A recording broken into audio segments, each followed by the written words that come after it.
আবারও উত্তপ্ত হয়ে উঠল পারস্য উপসাগরীয় অঞ্চল। শান্তি চুক্তির রেশ কাটতে না কাটতেই আকাশপথে ঘনিয়ে এলো যুদ্ধের কালো মেঘ। বিশ্বের অন্যতম শক্তিশালী এবং ব্যয়বহুল মার্কিন নজরদারি ড্রোন MQ-4C ট্রাইটন হরমুজ প্রণালীর আকাশে রহস্যজনকভাবে নিখোঁজ হয়েছে। ভারতীয় মুদ্রায় যার মূল্য প্রায় ১,৬০০ কোটি টাকারও বেশি। আজ সকালেই এই ঘটনায় তোলপাড় শুরু হয়েছে আন্তর্জাতিক মহলে। জানা গেছে, পারস্য উপসাগরে টানা ৩ ঘণ্টার নজরদারি মিশন শেষ করে যখন ড্রোনটি ফিরে আসছিল, ঠিক তখনই ঘটে বিপত্তি।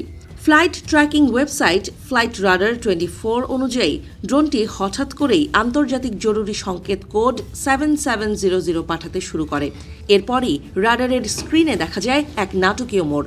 ড্রোনটি হঠাৎ করে ইরানের আকাশসীমার দিকে ঘুরে যায় এবং দ্রুত উচ্চতা হারাতে শুরু করে। আকাশে 50,000 ফুটেরও বেশি উচ্চতায় উঠতে সক্ষম এই দানবীয় ড্রোনটি কেন হঠাৎ এভাবে দিক পরিবর্তন করলো তা নিয়ে ধোঁয়াশা কাটছে না।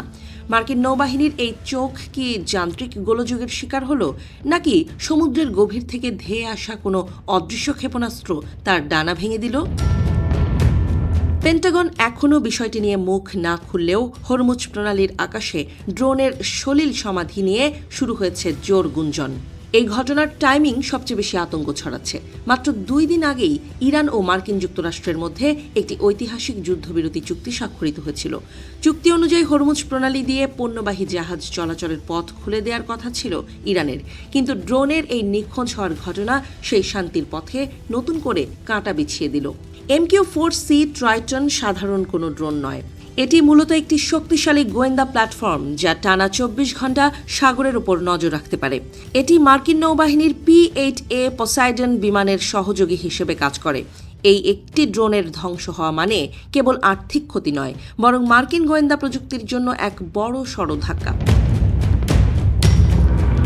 এদিকে ইরানের পক্ষ থেকে জানানো হয়েছে তারা হরমুজ প্রণালী ব্যবস্থাপনার এক নতুন ধাপে প্রবেশ করেছে। এই বক্তব্যের পরপরই ড্রোনের নিখোঁজ হওয়াকে নিছক কাকতালীয়।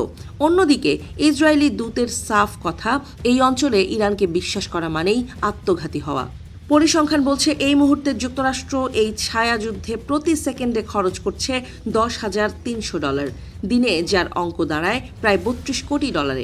আকাশপথে অভিযানের খরচই আকাশ ছোঁয়া। এমন অবস্থায় $200 মিলিয়ন একটি অত্যাধুনিক ড্রোন হারিয়ে যাওয়া পেন্টাগনের বাজেটে যে বড় ক্ষত তৈরি করবে তাতে কোনো সন্দেহ নেই। বর্তমানে মার্কিন নৌবাহিনীর হাতে মাত্র 20টি ট্রাইটন ড্রোন রয়েছে। এই ড্রোনের নিখোঁজ হওয়া পারস্য উপসাগরে মার্কিন রণতরীগুলোর নিরাপত্তাকে বড় প্রশ্নের মুখে ঠেলে দিয়েছে। যদি সত্যি এটি ইরানের কোনো হামলা হয়, তবে চুক্তি ভেঙে মধ্যপ্রাচ্যে আবারও আগুনের গোলা উঠতে পারে বলে আশঙ্কা করছেন প্রতিরক্ষা বিশেষজ্ঞরা।